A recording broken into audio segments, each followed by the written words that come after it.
Tater Tots. I've never made them because it just always seems easier to buy them. I can already tell you the benefit here is that you can make a lot for not a lot of money. The recipe just calls for 2 large or maybe 3 smaller russet potatoes. You start by peeling those and bringing them to a boil. Besides price, another benefit to making your own is that they're gonna be available. Tater Tots aren't easy to find ever since the pandemic, and my store only lets you buy 1 bag at a time.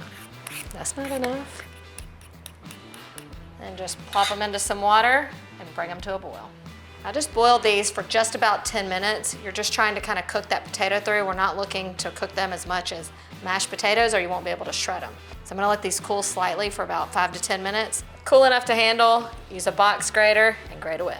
Never met a potato I didn't like. This is why I can never be on a low carb diet. You wanna spread this out and let any excess moisture evaporate out. That's the hardest part, and you saw how easy it was. And I imagine you could do that step in the microwave.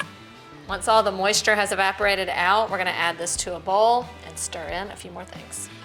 All right, I'm gonna go in with a little bit of flour. That's gonna absorb any remaining moisture. So of course you need a little salt, some fresh parsley, and then this is seasoned pepper. You could use also like a grill seasoning, and now in with a little onion powder.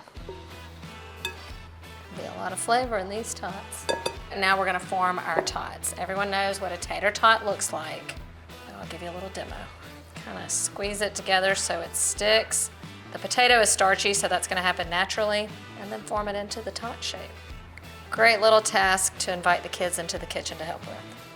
Tots are ready for their bath. All right, I have got some peanut oil that is heated up to 350 degrees. This is a great time if you have a spider or a slotted spoon or something like that.